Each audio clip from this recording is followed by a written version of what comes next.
pela graça, tu pela graça de Deus. Olá, queridos irmãos, aqui estamos com o programa Tudo pela Graça, com muita alegria, com muito contentamento e felizes por termos de Deus esse privilégio. E hoje estamos com você aqui para um programa com o pastor Marcos Félix, contando a história dos batistas no Brasil, mais especificamente no estado do Rio de Janeiro, há 135 anos. E a cantora Andressa Aguiar, uma mensagem maravilhosa para a nossa inspiração, para o nosso crescimento e comunhão com Deus. Fique conosco. Tu pela graça, tu pela graça de Deus.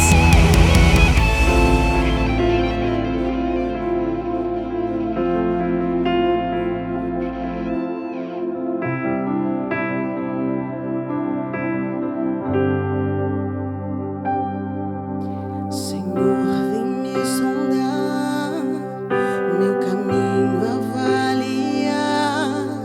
Nada posso te ocultar. Vem minha vida restaurar. Pai, em ti vou confiar, em teus braços descansar. Tua bondade contemplar, teu amor vai me guiar. Confiarei em ti, descansarei em ti, entregarei tudo a ti.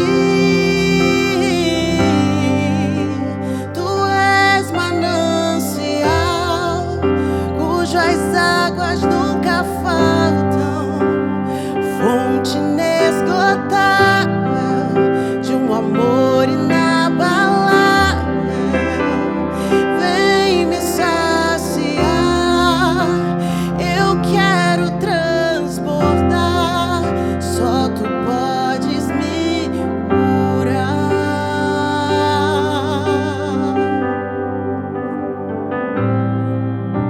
Em ti vou confiar e em teus braços descansar. Tua bondade contemplar, teu amor vai me guiar. Eu confiarei em ti, eu descansarei em ti, entregarei tudo a ti. Tu és manancial, cujas águas nunca faltam, fonte inesgotável de um amor inabalável.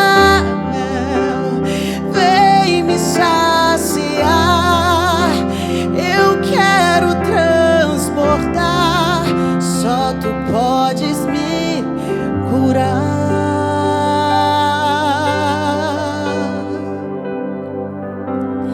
Ele anda sobre as águas, ele que acalma o mar. Ele é Deus de milagres e ele faz ressuscitar. Ele anda sobre as águas, ele que acalma o mar. Ele é Deus de milagres e ele faz ressuscitar.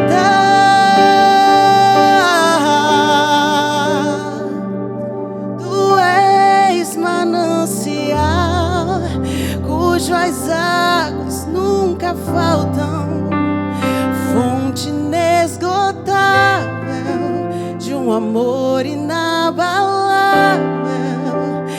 Vem me saciar, eu quero transportar. Só tu podes me curar. Só tu podes me curar. Eu não sei o que você precisa, mas eu quero te dizer que Ele é a fonte para tudo que você precisa. Se for cura, se for uma restauração, Ele é o manancial. Tu pela graça, tu pela graça de Deus. Olá, queridos irmãos, boa tarde. Este é o programa Tudo pela Graça, de todos os sábados. E eu tenho hoje aqui, de novo, numa outra perspectiva, o pastor Marco Félix, né? Numa entrevista importantíssima sobre o seu ministério, sobre o seu trabalho. Ele que é presidente da Associação Batista Iguaçuana, né? Uma associação com 100 igrejas, né? Ele realiza um trabalho também no estado todo, na área de capelania, de atenção, etc. Mas, recentemente, né, no contexto dos 135 anos dos batistas, né, diríamos assim, no Brasil, foi realizado um grande evento. Que evento foi esse, pastor? Foi a grande celebração dos 135 anos que culminou na participação de inúmeros cantores, como Fernandinho, Novo Som, tivemos também o Grupo Rágios e o Carlinhos Félix, e a grande celebração foi porque os batistas estão realmente num marco histórico. Isso foi maravilhoso e tem sido, até hoje, tocante para todos os batistas. Quando falamos em batistas, quero agradecer aos irmãos que às vezes são batistas nem sabem, né? É o grupo missionário mais forte que agiu na América Latina, vindo originariamente dos Estados Unidos, com uma atuação mais incisiva no Brasil, né? Porque eles vieram para o Brasil e atuaram no Norte, no Nordeste, no Sul, no Sudeste, também no Centro-Oeste, mas menos, porque eles apostaram no Brasil como sendo um país que não seria agrário, seria um país que iria se desenvolver. Então eles colocaram grandes centros de ensino, como é o caso do Seminário do Norte. O Seminário do Norte não fica no Norte, fica no Nordeste. O que fica no Norte é o Equatorial, que está certo. É verdade. O Seminário do Sul não fica no Sul, fica no Sudeste e por aí afora. Mas implantaram muitos outros colégios também. Foi um trabalho missionário muito intenso na área da educação, do ensino. Eles trouxeram para o Brasil uma adaptação da Igreja Batista nos Estados Unidos, porque ela aqui se tornou diferente dos batistas nos Estados Unidos, né? É natural, porque você tem que aculturar um princípio. Mas 135 anos de batista no Brasil. E é o grupo mais antigo, ou se não é o mais antigo, é quase, né? É quase. É até interessante dizer, porque quando nós começamos a trabalhar os 135 anos, foi nos procurado por conta da questão da primeira do Rio de Janeiro, né? Que tem um tempo maior, né? Então, mando abraços para os nossos irmãos cariocas, da Convenção Batista Carioca, porque, na verdade, quando fala de 135 anos do trabalho batista, está falando como um todo, é de presença batista, porque hoje nós somos Convenção Batista Fluminense, Convenção Batista Carioca, mas um dia não existia isso. É a presença batista como um todo no Estado. Então a gente está comemorando, na verdade, essa grata lembrança desse marco histórico de sermos e termos os batistas no Estado nesse tempo todo, 135 anos. É muita coisa. É muita coisa. O trabalho é intenso. Está em todos os municípios brasileiros, isso. Em distritos, também. etc. E o sistema batista, que é um sistema congregacional, né, ele, na verdade, é um princípio bíblico. Sim. Porque as igrejas, no princípio, elas não estavam subordinadas a nada. Elas iam crescendo, se multiplicando. Sim. E os batistas conseguiram um sistema de governo que é bastante parecido com o sistema político democrático do mundo, mas as igrejas são, de fato soberanas. Sim, são autônomas. Elas são autônomas e são soberanas, elas não são subordinadas a nada. Sim. Fulano, a sua associação, tem 100 igrejas. Sim. O irmão é presidente. Sim. Mas o irmão não tem ingerência sobre nenhuma igreja. A associação não tem ingerência. Nenhuma. É o contrário, são as igrejas que têm ingerência sobre a organização. As igrejas decidiram que eu me tornasse presidente. E agora, em junho, virá outro presidente que as igrejas vão decidir. É assim que acontece. Na verdade, as igrejas escolhem os servos de Deus para servir a Deus naquela função. Não existe... Eu não sou contra aos governos denominacionais, porque tem o presbiterianismo, tem o anglicanismo, e tem muitas igrejas parecidas com a igreja. Então, a igreja congregacional, por exemplo, é igual à igreja batista. Sim. Né? A casa de oração é igual à igreja batista. Tem uma diferençazinha teológica em relação ao batismo, etc., mas É igual, rigoroso. Casa de oração é praticamente igual. Há uma curiosidade, pastor, uma curiosidade aos batistas, aos evangélicos em geral. Na minha cidade, em Itapiruna, tem 2 casas de oração com pastores, que normalmente elas não têm, é um presbítero. É verdade. Lá elas têm pastores que formaram na Faculdade Teológica Batista de Itapiruna, que eu fundei e fui o primeiro diretor. Então, 2 igrejas congregacionais, casa de oração, que tem pastores. É uma excrescência na história da casa de oração no mundo, porque ele é sempre um presbítero que preside, né, que dirige a igreja. Elas deram um tom diferente, né? Deram um tom diferente. Mas elas continuam com a mesma doutrina, o mesmo princípio, etc. Mas consagraram o pastor está lá. Interessante que eles estão lá pelo tempo que bem venham servir. Ou seja, é o princípio batista. Isso aí. É de fato uma igreja batista, não é estruturada como a igreja batista, mas ela funciona. Porque a casa de oração, curiosamente, elas não têm convenção. Eles não se organizam em nenhum país do mundo como uma grande convenção. Mas, paralelamente aos 135 anos de batistas Fluminense, no geral, também nós tivemos agora, recentemente, a UBLA, né, o Leão, aqui comemorando 50 anos, jubileu de ouro, cara. Sim, me fez lembrar do saudoso pastor João Falcão Sobrinho, que com certeza o irmão deve ter ouvido falar, conhecido, foi meu pastor, e ele é um dos iniciadores, né? Até teve um momento lá que foi lembrado, a irmã Zênia, que ainda é viva, o pastor João Falcão Sobrinho, a UBLA, né? União Batista Latino-Americana. Então, foi muito bom estar com aqueles irmãos ali na PIB do Recreio naquela data ali, foi muito importante. O irmão, dentro desse propósito que o irmão tem vivenciado, a verdade é que a sua presença na Convenção Batista Fluminense hoje é na área executiva, mas o irmão também já foi pastor da igreja da Convenção Batista Carioca, né? Sim, fui pastor. E a sua origem é a Convenção Batista Carioca. Sim, né? sim. Que não tem diferença nenhuma. Não. É uma convenção com mais de 500 igrejas. Sim, muito forte. Agora a Fluminense está contra, com 2.000... São 2.157 igrejas. Quase 576 mil batistas. Interessante, irmão. A Convenção Batista Fluminense ela é maior do que todas as outras convenções nacionais. Só a Fluminense. Não tem nenhum país na América Latina... A gente fala que ela chega a ser quase continental. Quase continental.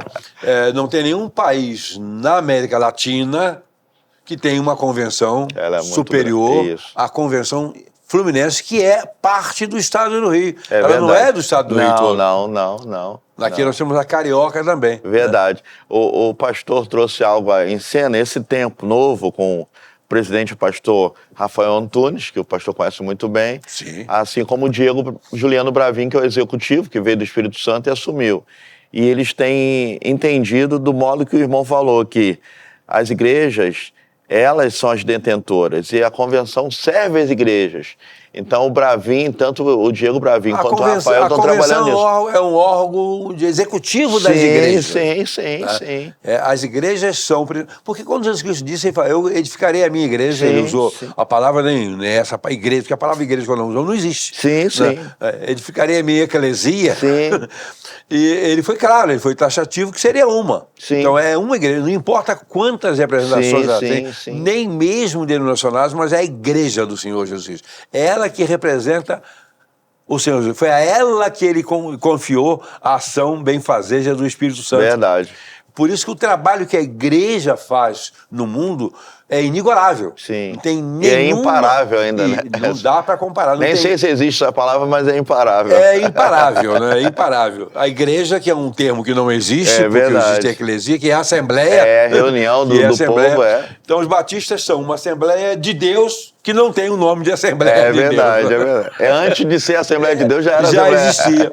Que, na verdade, é a Assembleia de Cristo, né? Que o melhor nome seria a Assembleia de Jesus Cristo. Inclusive, o senhor falou da Assembleia de Deus, nós recebemos, no evento da celebração, uma moção da Assembleia de Deus do Brasil em reconhecimento dos batistas fluminenses pelos 135 anos. Foi Até muito... porque a Assembleia de Deus veio depois. Sim, Não só veio depois, como nasceu dentro da né? igreja. E eles sabem disso. Tem história, tem livro para isso.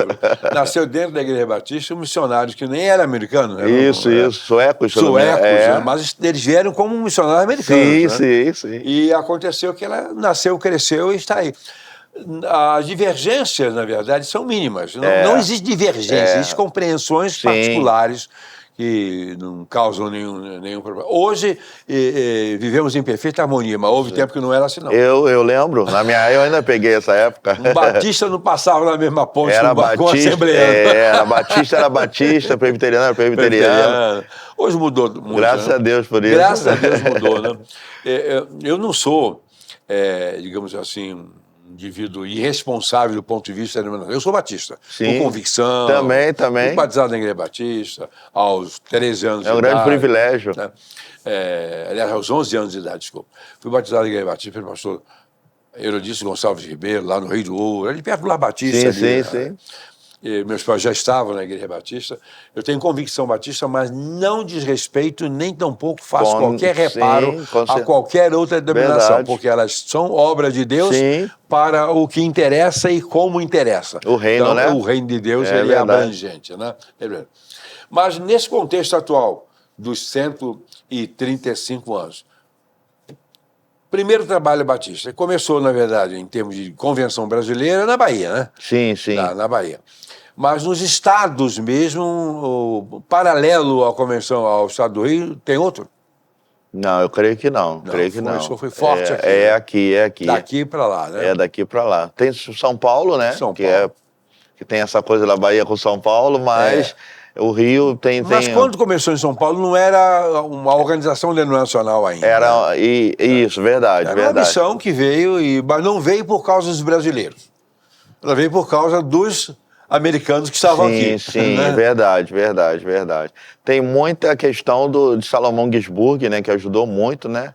Fanny Bagby e outros que ajudaram muito, porque viam esse ajuntamento, que era até um outro nome, né? Era a Convenção Batista Fluminense, de poder ajudar as igrejas a se unirem, né? A cooperação, a palavra Você citou é essa, aí Salomão Gisburg. Salomão, quando ele veio para o Brasil, ele veio como missionário congregacional. Sim. Ele saiu de lá, só que no navio tinha um batista. O batista converteu ele. Converteu. Aí ele chegou aqui como batista e fez um trabalho de desbravamento fabuloso. E começou, eu não sei se eu não estou enganado, Itaperuna é muito forte, não foi? Forte. O trabalho dele foi preso muito lá, ele fugido. Mas o que salvou ele foi, claro, sempre Deus, né? Mas tem uns instrumentos que Deus usa, às vezes até um tanto estranhos. E o instrumento que Deus usou para salvá-lo foi a maçonaria, que ele era maçom. Sim, eu sei. Temos que acreditar a interferência da maçonaria para livrar o couro dele. E não acho nem só dele, mas a pregação do evangelho no Brasil, a maçonaria, ela defendeu. Defendeu muito. Isso não sou eu que estou dizendo. Não. No Google, se você colocar, você vai saber disso. Eu não sou maçom. E a gente precisa não sei se você é maçom, eu não sou. Fui convidado algumas vezes, não entrei. E não dá tempo de entrar mais, foi a idade que eu tenho. Mas eu falo com os amigos e defendo e digo que isso é histórico, Deus usou a maçonaria para ajudar a pregação do evangelho no Brasil. Hoje, atualmente, nesse 135, nesse movimento todo, essa consciência da importância dos batistas que alcançou outras denominações. Sim. Né? Embora façamos parte, né? A Igreja Batista, a Comissão Brasileira, a Comissão Batista Nacional. A Comissão Nacional, por exemplo, nasceu também dentro da Igreja Batista. Sim. Não foi só o Batista. Sim. Tem o Renovados Presbiterianos, Metodista, que é a Igreja Metodista Wesleyana, mas o movimento primeiro de renovação se deu dentro da Igreja Batista. É verdade. Com pastores batistas. Ernesto Agnini, Dalson Pinto de Souza, etc. Dizem alguns eruditos estudiosos de hoje, batistas, que de repente, no nosso contexto atual, se fosse hoje, algumas dessas não teriam saído. Não, teriam sido fixadas aqui, estariam muito melhor. E eu fiquei muito feliz em ver, desculpa cortar o senhor, na UBLA, vermos todos juntos todos ali. Eles. Né? Eu fiquei muito feliz em ver. Nos batistas no Brasil, a Comissão Batista Brasileira, a Comissão Batista Nacional, existe a Igreja Batista Regular, que não tem convenção, eles não têm convenção. Existe a Igreja Batista Bíblica, até porque todas têm que ser, né? Igreja Bíblica, existe Batistas Livres. E tem a reformada hoje também. Agora. São umas 6 ou 8... Isso, 6 ou 8 ramos de batistas e todos eles fazem parte da UBLA, Isso. E não sei se fazem. Da Aliança Batista Mundial tem Algumas outros rumos, fazem, né? Da Aliança Batista Mundial, pasmem, até os batistas do 7º dia. Dizem que nos Estados Unidos tem, o senhor citou quase 5, imagina nos Estados Unidos tem muito mais tipos de vários Tem batistas. 16 convenções nacionais lá, batista. 16 convenções batistas nacionais. Nossa. A semelhança da nossa convenção batista, lá tem 16. E muitas ligadas à Aliança Mundial. Todas ligadas à Aliança Nossa. Batista Mundial. Tá? Que a Aliança Batista Mundial parte do princípio de batista, batizadores. Sim. Né? Até as Assembleias de Deus já foram cogitadas de se integrarem à Por causa Aliança do Batista Mundial. batismo e imersão e tudo, né? Batismo e imersão. Entendi. Tá?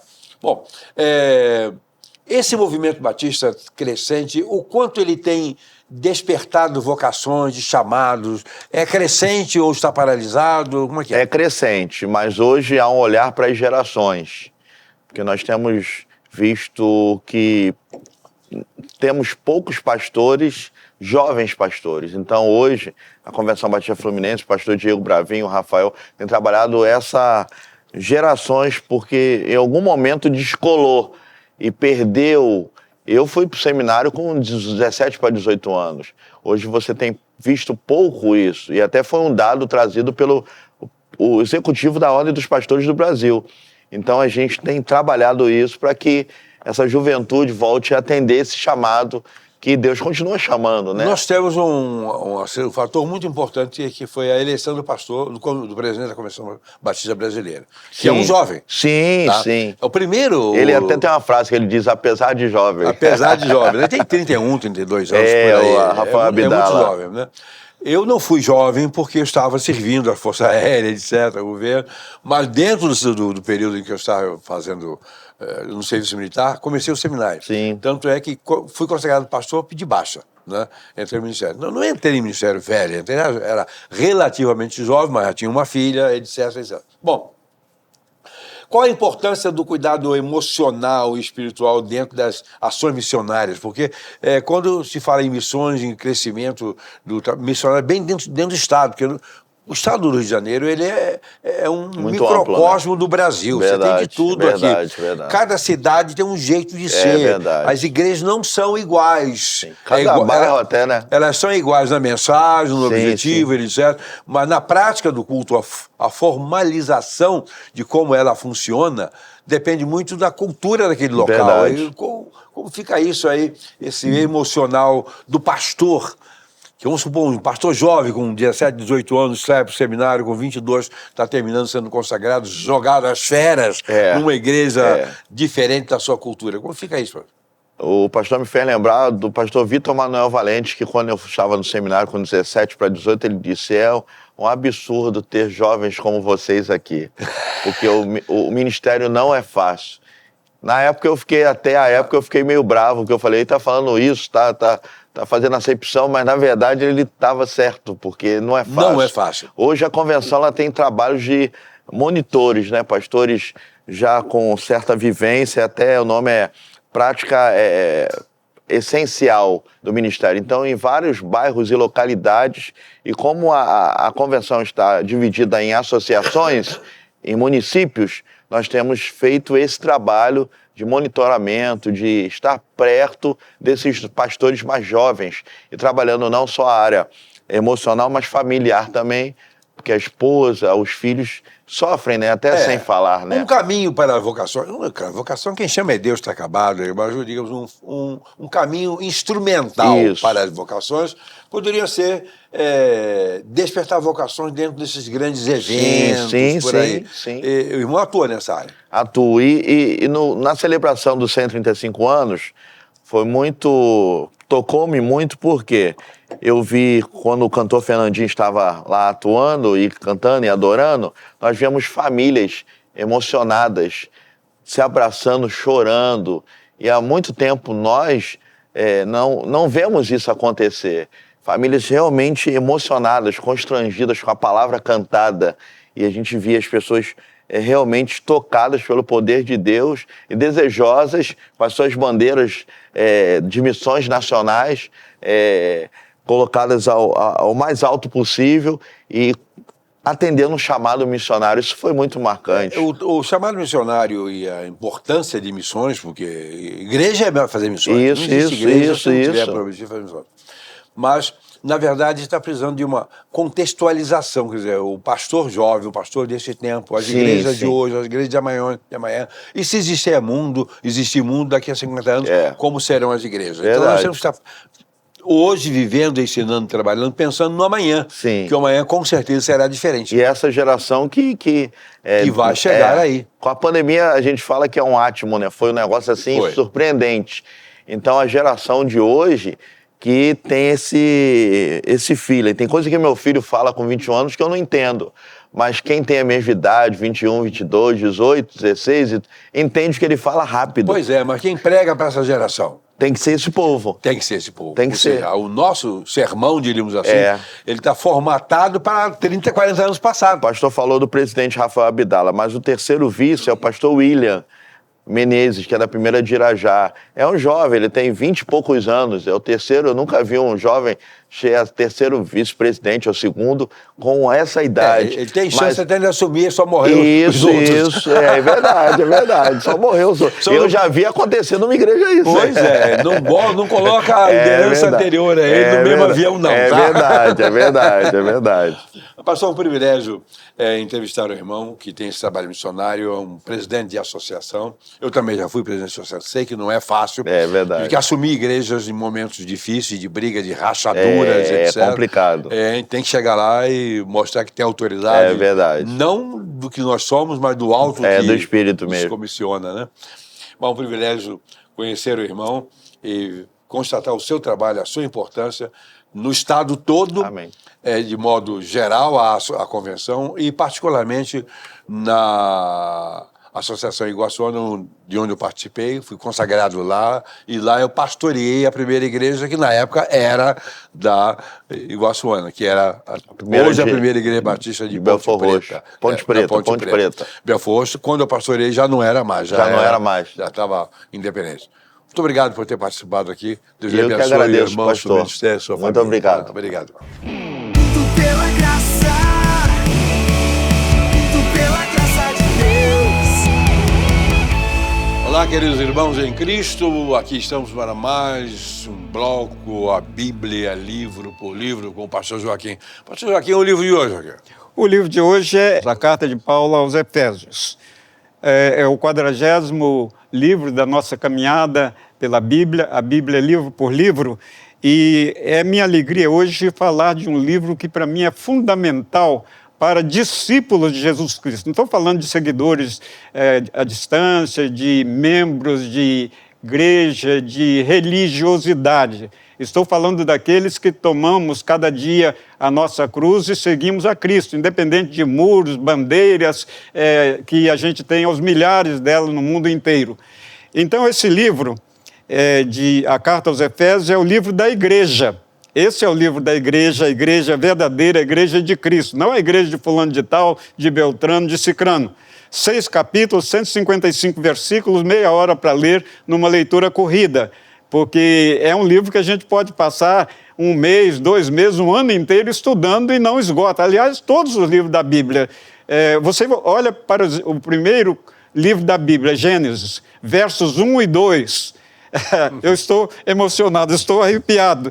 Você fica você viaja. Eu tenho feito isso na minha vida de um modo muito especial, porque tudo começa por ali. E ali fala de Deus criando tudo, aparentemente do nada, mas existia um nada que a gente não faz ideia da grandiosidade dele. A gente se concentra ali no céu, na terra, no Adão, etc., mas tem muito mais coisas ali. Tem coisas que a gente ficaria a vida inteira escrevendo sem esgotar. Só os versos 1 e 2, o capítulo 1, 2, 3, até o capítulo 5 de Gênesis. Mas voltando ao nosso ponto aqui, essa carta escrita pelo grande apóstolo Paulo, por volta do ano 62 de nossa época, de Roma, para os crentes da cidade de Éfeso, fala da condição daquela cidade, daquela região, daquela igreja naquele momento, o ano 62. E essa carta trata da unidade da igreja e a criação da conduta dessa igreja na face da terra. Essa igreja, da qual lá em Mateus capítulo 16, Jesus disse que ele ia estabelecer a sua igreja e as portas do inferno não prevaleceriam contra ela. Essa igreja que é vencedora o tempo todo, desde o dia que ela foi estabelecida no capítulo 2 de Atos, quando o Espírito Santo desceu e teve aquela pregação para 16 nações presentes. E a partir do capítulo 2, verso 37, tratando de como viviam aqueles primeiros convertidos, terminando no final daquele capítulo com uma igreja vigorosa, uma igreja empoderada pelo Espírito Santo, uma igreja que a cada dia crescia na graça e crescia em número, e foi o que aconteceu, chegando hoje a quase 3 bilhões de cristãos no mundo inteiro, de todos os matizes. Não estou falando aqui agora especificando nada. No mundo de 8 bilhões e 300 milhões de pessoas, nós sermos como cristãos, principalmente no mundo ocidental, mas também no oriental, sermos aí praticamente mais de 1/3 da população mundial hoje, 2026, é algo assim maravilhoso. Então essa carta trata da conduta da igreja de Deus, através de Cristo aqui na terra, pelo Espírito Santo. E o verso-chave está no capítulo 1, verso 3, que diz assim: Bendito Deus e Pai de nosso Senhor Jesus Cristo, que nos tem abençoado com toda sorte de bênção espiritual nas regiões celestiais em Cristo Jesus. Que maravilhoso! Eu fico emocionado. Eu fico comovido quando a gente vê a grandeza da igreja nesse Deus maravilhoso. Bendito Deus e Pai de nosso Senhor Jesus Cristo, que nos tem abençoado com toda sorte de bênção espiritual nas regiões celestiais em Cristo Jesus. Então, celestiais é a palavra-chave dessa carta. Aquele céu maravilhoso para o qual você e eu vamos mediante Jesus Cristo, que é o caminho, a verdade e a vida, como está no Evangelho de João, no capítulo 14. E as pessoas principais dessa carta é o apóstolo Paulo, o apóstolo aos gentios, e a igreja ali na cidade de Éfeso. A igreja é retratada aqui como a pedra angular. É interessante a pedra angular, lidando com ela com o pé direito das edificações, que eu parei um dia para entender, eu não entendia bem o que é pé direito de um edifício, mas essa carta trata da pedra angular, aquela que dá firmeza a tudo, que escora tudo, que não tem como derrubar ou implodir. A carta aos Efésios trata disso. E os crentes são vistos nesta carta como igrejados, como aqueles que são eclesializados no grego, você que é bom no grego, no hebraico, né? Alguma coisa assim. Então nós somos vistos dentro da igreja. Igreja não templo, não tijolo, cimento, telhado, mas corações humanos que pela fé recebemos a salvação e a presença do Espírito Santo em nossa vida e em nosso redor no mundo, guiando-nos para que sejamos clones e discípulos e retratos de Cristo. Essa carta, com esse panorama que a gente deu, ela trata das bênçãos espirituais, ela trata da nossa salvação pela graça, ela trata do mistério revelado, que fala tanto para os judeus quanto para os gentios. Esse mistério foi revelado de um jeito para os judeus, que creem até hoje desse jeito, tanto os que não são cristãos quanto os cristãos também. E para nós, os crentes, esse mistério revelado, antes da fundação do mundo, veio por Paulo, que é, sem dúvida nenhuma, depois de Cristo, a pessoa principal do cristianismo ao longo dos séculos, está caminhando agora exatamente aí pelo ano 2030, por aí afora, 2050, nos dois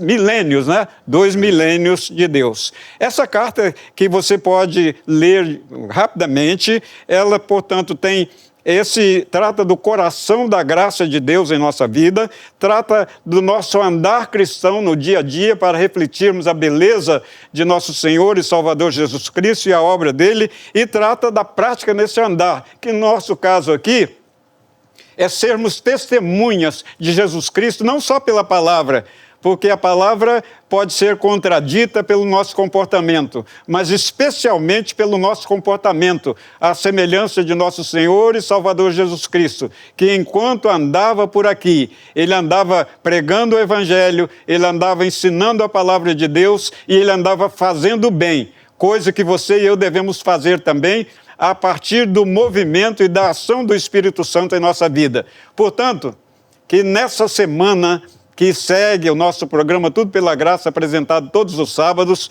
você e eu possamos refletir aqui no mundo a imagem de nosso Senhor e Salvador Jesus Cristo. Que Deus abençoe você, que Deus me abençoe, que Deus nos abençoe, graça e paz.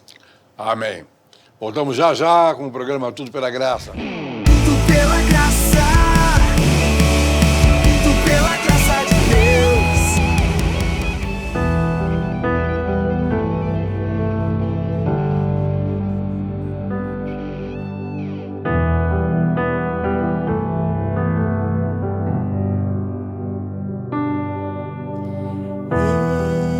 Ele é a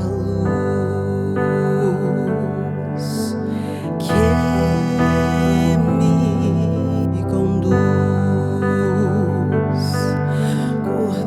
Cordeiro enviado por Deus, na cruz padeceu e a morte venceu. Jesus, tu és amigo. Jesus, tu és abrigo. Teu nome estremecem as trevas, nome igual não há. Teu nome faz ressuscitar. Cegos verão, coxos andarão ao ouvir teu nome, Jesus. Alfa e ômega, princípio e fim. És incomparável, és tudo pra mim. Alfa e ômega, princípio e fim. És incomparável, és tudo pra mim. Sim, tu és maravilhoso, és Senhor.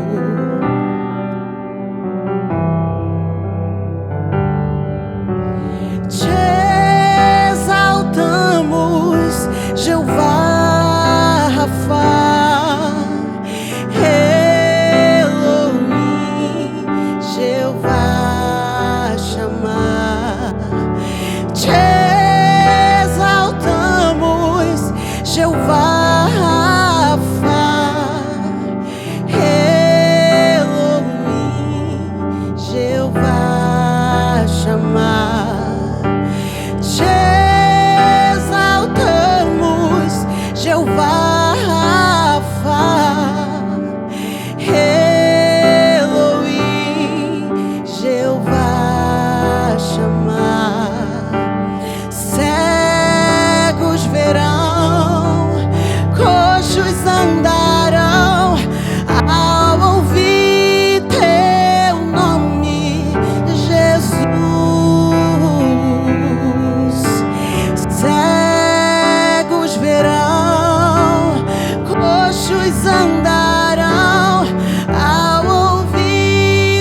Olá, queridos irmãos, audiência da TV Agathos Play. Aqui estamos para mais um programa Tudo pela Graça. Porque na vida, tudo que nós recebemos é pela graça de Deus. Ninguém merece nada. E a graça é exatamente favor, é merecido.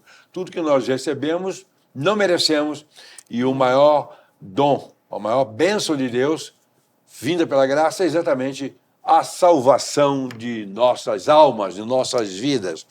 Neste programa, eu estou aqui com uma cantora maravilhosa, jovem, Andressa Aguiar, né? Prazer, pastor. Prazer conhecer você. Prazer é meu. Estar nesse programa. Você é ministra de louvor, né? Amém. Cantora. Há quantos anos já na área da música? Na verdade, pastor, eu iniciei aos 9 anos, né? Minha família tem muitos ministros, músicos. E aos 9 anos, minha mãe me incentivou a... Eu já queimava assim no meu coração quando eu vi o Ministério de Louvor, ficava ali na cadeira, já me visualizando, já queimava aquilo no meu coração. E a minha mãe cantava em coral, ela também cantava, e ela me ensaiou. E eu iniciei aos 9 anos cantando. Só que depois, na adolescência, eu comecei a sentir muita vergonha, timidez, vergonha, insegurança. E aí eu parei de cantar. Você nasceu em lar cristão, né? Sim. Berço cristão, né? E você citou aí que você enfrentou desafio da timidez. Sim. Isso é próprio da faixa etária de cada um, né? Há momentos quando a gente realmente tem consciência do que a gente está fazendo, de como está fazendo, e pesa. Sim. E aí vem essas balançadas, né? Você superou isso como? Então, na verdade, eu passei a minha vida fugindo disso.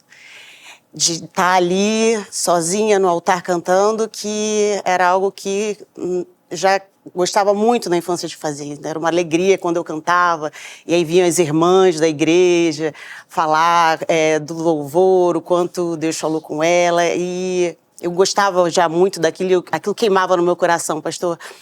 Só que neste período que eu comecei a ter essa vergonha, timidez, eu não quis mais cantar, e aí eu cantava no coral, assim, lá atrás, a última. Nem Ministério de Louvor eu nunca participei, porque eu não tinha coragem, assim, muita vergonha. E aí, em 2000, isso passou a vida toda sem cantar, assim, eu cantava só lá a última, sabe, do coral, não queria só cabecinha. E aí, em 2011, eu passei um período também enfrentando uns problemas, e aí eu parei de cantar no coral também. Quando foi em 2021, eu comecei a viver novas experiências com Deus. Em um momento com Deus em casa, o Senhor falou claramente ao meu coração para fazer a obra. E antes disso, num sonho, Deus tinha me dado uma canção, que foi essa primeira, Manancial. Manancial. E aí reacendeu, né? Todo chamado. Realinhou a sua vida, né? Realinhou. Realinhou a sua vida. Eu nunca imaginei, assim, depois, até as pessoas que conviviam comigo, eles falavam, Andressa, da onde que você canta? Gente, nunca ouviu falar que você canta, porque eu trabalhei em várias coisas e nada tinha a ver com a música, né? E hoje eu estou inteiramente vivendo da música, envolvida na obra. A primeira obra, mudou tudo. a primeira canção de sua composição, Manancial, Sim, né? Tem a ver, o conteúdo da expressão Manancial tem a ver com o sentido da sua vida? Na verdade, tem a ver com o sentido da minha vida, porque a fonte de tudo que eu tenho, que eu sou, é dele, né? O manancial, a fonte de todas as coisas. Mas, na verdade, a inspiração para escrever essa música, eu tive um sonho, pastor, com esse nome, Manancial. Eu nunca tinha escrevido uma música, nunca tinha pensado em me tornar uma cantora, nada disso. A partir dessa música que eu entendi, né, conectando com tudo que eu tinha vivido na minha infância, ficou muito claro. Aí era uma questão de obedecer ou desobedecer. E então, aí a sua infância na igreja, na família, etc., influenciou? Influenciou, com certeza. E aí eu sonhei com um nome, Manancial. E na mesma semana, lendo a palavra, eu fui levada assim, pelo Espírito a escrever aqueles versículos como se fosse uma poesia. E assim, 20 minutos tinha uma música e veio assim na minha mente, no meu coração, já uma melodia. E aí nasceu Manancial. Eu estava fazendo na época aula de violão, porque como eu nasci em rodas de louvor, eu achava isso muito bonito. E eu queria trazer isso para minha vida, quando eu tivesse meus filhos, e a aula não fluiu, não deu certo. E quando esse professor, a gente tinha cancelado essa aula porque não estava evoluindo, foi para canto, porque já tinha umas aulas acertadas para frente. E aí eu cantei essa música, Manancial, e ele falou: que música é essa? Eu falei: eu escrevi essa música. E ele falou assim: nossa, essa música tem uma mensagem forte, falou meu coração. E aí mostrei pro meu esposo, ele também ficou emocionado. Eu falei: bom, realmente é algo da parte de Deus. Seu esposo também é da área de música? Não é. Mas está vivendo isso comigo. Assassino profissional, não, né? Mas é servo de Deus. Servo de Deus, está comigo, né, nessa caminhada. Tem me apoiado, ele é uma pessoa muito importante também no meu ministério.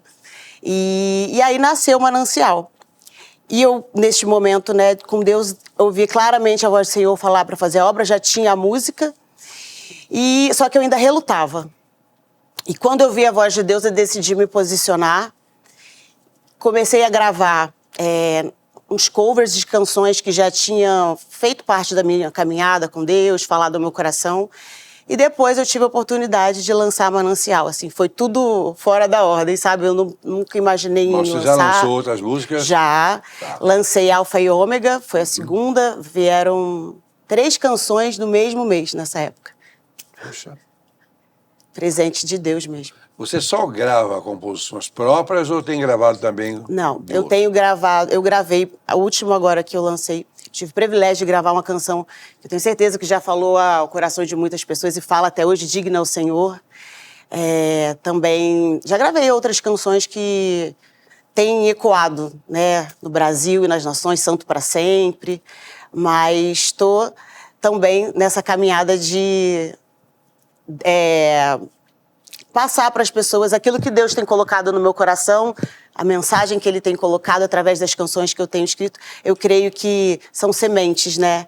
E certo. Que não é para mim, né? É para eu compartilhar, é para transbordar. E creio, tenho testemunhos de pessoas que contaram experiências, ouvindo, assim, e isso fortalece demais, né? A nossa caminhada. E faz a gente compreender que não é a gente, mas fortalece a nossa fé para a gente perceber que está no caminho certo, né? O mundo da música é muito dinâmico, né? Muito dinâmico na composição, na melodia, nos instrumentos, etc. Antigamente existia o compacto simples, 2 músicas.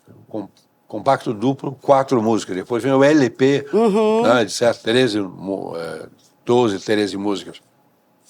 Hoje são os EPs, né? Hoje são os EPs. O que o público pode esperar do seu novo EP nos próximos? Pode esperar canções bíblicas que declaram a palavra, que declaram a grandeza do nosso Deus, quem Ele é, né? Um Deus que a gente pode contar, que a gente pode confiar. Eu tento sempre, nas minhas canções, trazer para as pessoas quem Deus é, né? Falar sobre Ele, declarar sobre Ele, canções de adoração, o estilo mais congregacional. É assim que que Deus tem me direcionado a levar, né, meu ministério. Beleza. Andressa, Deus abençoe você, sua vida, sua família, seu ministério. Entrevistei aqui a cantora Andressa Aguiar, cantora, compositora, servindo a Deus com muita alegria, cantando maravilhosamente. Você vai conferir isso ao longo deste programa. Deus abençoe vocês. Tudo pela graça, tudo pela graça de Deus. Olá, chegamos ao bloco Lhe Gostei, que é prazer da leitura, da meditação, da compreensão. Nós, aqui, nos intervalos aqui, nós divagamos um pouco, crescemos um pouco e, sobretudo, eu vou encolhendo um pouco, né? Vamos para as frases que nós lemos e gostamos. De Rick Wilkerson. A preocupação não nos ajuda, somente nos machuca. A única coisa que a preocupação muda é a nossa pressão sanguínea. Isso mesmo, não resolve nada, né? Preocupação cansa, porque é uma ocupação antecipada, né? A pré-ocupação. Pré-ocupação. Você se desgasta sem ter nem porquê. Não significa a irresponsabilidade de não pensar no amanhã. Não, a não preocupação não significa não ser previdente. Não é? As pessoas confundem isso, acabam se tornando irresponsáveis. Mas a preocupação é eu não me ocupar de antemão com aquilo que eu não posso resolver. A preocupação, ela cansa mais, ela machuca mais do que fatos. É verdade. Porque você quando se preocupa com alguma coisa, você potencializa ao máximo de negativo possível. E quando um fato acontece, você vê que não era tão duro, tão pesado, insuportável. Mas a imaginação, ela robustece a desgraça de maneira tal que o sofrimento é maior na cabeça do que no corpo. E a pessoa já se cansou antes, né? Já Porque se cansou ocupou antes, preocupou. E não estará efetivamente preparada para enfrentar a realidade. Tem um poema atribuído ao argentino José Luis Borges, né? Atribuído, não tem uma radicação que é ele mesmo, né? Uma ratificação. Mas que lá pelas tantas do poema ele diz: se eu soubesse, se eu voltasse na minha vida, eu comeria mais sorvete e menos feijão. Mostrando a intensidade da preocupação, como o agrilhoou, o cansou, e aí ele fica na nostalgia de tentar retornar a um tempo que não pode voltar atrás. Exatamente. Vamos à próxima frase. O que Jesus realizou na cruz pesa mais do que o nosso pecado e vergonha. Isso é forte, não é? É forte. Por isso, ele sabendo disso, ele propõe, não é? Tomai sobre vós o meu jugo e aprendei de mim, que sou manso e humilde de coração, e encontrareis descanso para essas foi almas. pesado demais. Foi. Aí ele vem, eu tenho o peso do pecado, mas o peso da sua libertação é maior, e ele propõe essa troca para mim. Só que aí o problema contemporâneo, pastor Heitor, que a gente pergunta para qualquer um hoje, e está todo mundo cansado. Se Jesus prometeu descanso, por que está todo mundo cansado? Pode. Porque estão levando coisa que não é para levar, é para deixar no colo de Jesus. E a gente está levando muita coisa nossa e não deixando na mão de Jesus. As nossas preocupações, elas nos matam pouco a pouco. São asfixiantes. E às vezes nem tão pouco a pouco, como às vezes avassaladoramente. Tanto que as neuroses desse tempo são muito mentais, não é? Burnout, estafa, várias síndromes, etc e tal. Tá todo mundo com burnout hoje em dia. A preocupação, ela mobiliza todas as funções mentais para o negativo. É uma ocupação totalmente fora da necessidade. Ou seja, o indivíduo, nós só nos preocupamos com aquilo que nós não podemos fazer. É verdade, tem a sobrecarga de informações da contemporaneidade contribui para isso. Tem um autor sul-coreano que tem tido a sua obra traduzida aqui no Brasil muito recentemente, Byung-Chul Han, Peixe com Espinhas, mas a carnezinha do peixe é boa, mas as espinhas a gente joga fora. Que ele escreveu uma obra chamada Sociedade do Cansaço, dizendo que todo mundo está cansado, e um dos motivos é o excesso de informação que, enquanto nós estamos aqui no nosso solo tupiniquim, a gente às vezes divaga com a cabeça preocupado com problemas de outros continentes que muitas vezes não nos afetam, nem direta nem indiretamente, e isso vai deixando uma série de preocupações, nos asfixiando e quase roubando a nossa vida. E mesmo que nos afete, é para depois, não é no aqui e agora. O nosso desgaste, o consumo de nossa energia, quer dizer, o quanto nós morremos a cada dia, acontece aqui. É e verdade. agora? O mundo está em guerra. E é coisa muito séria. Sim. E para mim faz parte de um projeto escatológico, inclusive. Eu me preocupo com isso? Não. Por que não me preocupo? Porque eu não tenho o que fazer, não tenho como fazer e não tenho ideia sequer do que deva ser feito. Vou me preocupar por quê? É como se a gente fosse para uma viagem, enchesse o carro de parafernália, fosse viajar. Vai gastar mais combustível. Vai consumir mais combustível, não vai adiantar em nada com coisa que a gente não usa e o carro vai ficar pesado. Não desenvolve. Vai voltar pesado de novo. E vai voltar pesado de novo. E não desenvolve e queima combustível. Exatamente. É como a nossa vida, né? Mas o ser humano é muito fabuloso na área de construir fardos para carregar. E sucumbe diante desses fardos. O Eclesiastes diz que Deus criou o homem, mas o homem fez muitas invenções. Talvez o homem se meteu em muitas bobagens às vezes. Tem invenções boas, mas tem coisa que a gente carrega que não é para carregar. Lamentável, mas é assim. Ainda bem que existe a graça, né? Graças a Deus. Nossa terceira frase de hoje. Jesus pode carregar o peso que você não pode carregar, porque ele é maior do que esse peso, ele é maior do que o peso. Não se trata do que você pode fazer, trata-se do que ele já fez. Na verdade, tudo que diz respeito às providências divinas não são coisas por vir, mas foram coisas que já aconteceram. E como é que nós ficamos aí? Pois é, né? Porque exige uma rendição nossa. E a gente é duro na queda. Tem uma expressão que eu falava muito com a minha filha quando ela era criança, eu segurava ela no colo e para botar para dormir, hoje já está com uma idade adolescente, e ela levantava e não queria dormir, eu abaixava a cabeça dela, e eu sempre me lembrava de Deus, uma expressão do povo de Israel, dura cerviz, né? Olhava para a cervical Pescoço dela duro. e não baixava, ela levantava, ficava acordada, e eu lembrava daquilo, e a gente se render e receber essa graça, entender que ele já fez, a gente não quer, a gente dura cerviz, pastor Heitor. Então a gente precisa quebrar essa cerviz, se prostrar diante dele. Isso é muito dele, sério. Né? Todos nós temos problemas na vida. É verdade. Temos dificuldade, trabalho, com o amanhã, com o que vamos comer, com o que vamos vestir, etc. A Bíblia se refere a tudo isso, essas preocupações todas que nós temos. Não quero dizer que não sejam legítimas, só que são inúteis. São inúteis porque o nosso passado estava programado para ser resolvido na cruz. E no nosso caso, e graças a Deus para muita gente, foi resolvido pela fé e pela aceitação. Ok. A partir dali, até a volta de Cristo, ou a nossa ida ao encontro dele, também já está programada. Por que vamos ficar brigando com Deus, com a sociedade e com as nossas próprias forças, esperneando, sabendo que nada vai mudar em relação aos projetos de Deus? Nada vai mudar. Nada do que a gente faça vai fazer nos amar mais, nos amar menos, mais graça, menos graça. O que a gente precisa é se render, aceitar e dizer, Deus, eu sou teu. Fazer a nossa parte. Acho que talvez um dos problemas seja a compatibilização entre, olha, mas como é que eu vou me render e me responsabilizar? Bonhoeffer, ele no seu discipulado, ele evidencia que uma graça que não é meritória, uma graça que é um dom, é uma dádiva, não implica em uma irresponsabilidade. Não. Mas a graça que eu recebo quando eu me rendo, ela implica num desejo de servi-lo mais, uma responsabilidade maior. E as pessoas não entendem isso. Renda-se e Deus vai manifestar a sua graça e a gente vai continuar cumprindo nossa responsabilidade. A graça é um poder, é o poder de Deus, é a manifestação do poder de Deus, disponível a todos aqueles que creem e submetem.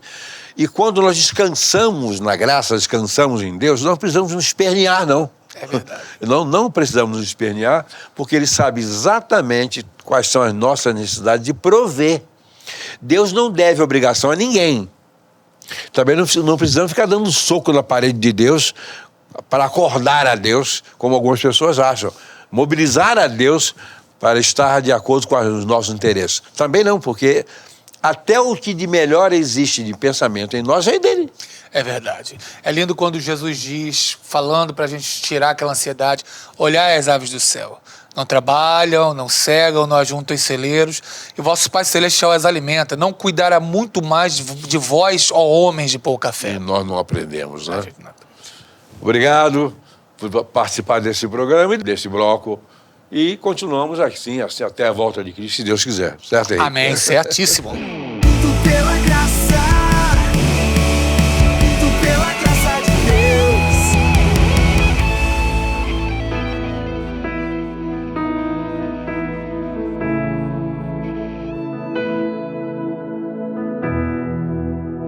Graças eu te dou, Pai, pelo preço que pagou, sacrifício de amor que me comprou, ungido do Senhor. Pelos cravos em tuas mãos, graças eu te dou, ó meu Senhor. Lavou minha mente e coração, me deu perdão, restaurou minha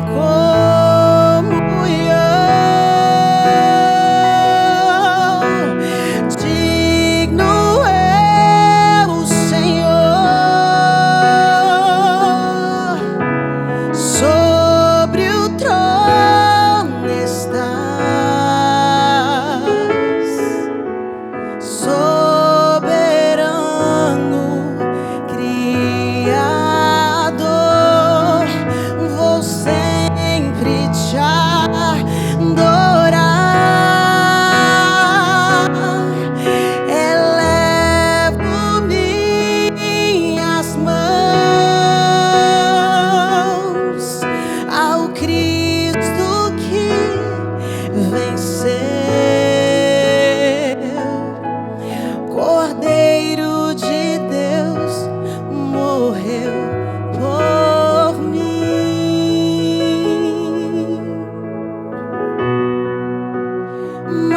ressuscitou.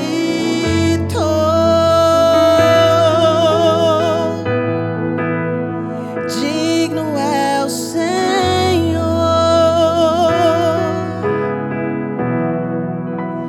Pelos cravos em tuas mãos, graças eu te dou, ó meu Senhor. Lavou minha mente e coração, me deu perdão, restaurou a minha comunhão. Digno é o Senhor, sobre o trono estás, soberano Criador. Vou sempre te adorar, elevo minhas mãos ao Cristo que venceu. Cordeiro de Deus morreu por mim. Morreu por mim, por você, mas ao terceiro dia ressuscitou. E digno é o Senhor,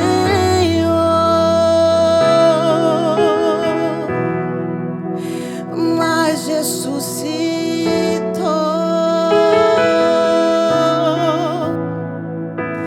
Digno é o Senhor. Oh, tu és digno, Senhor.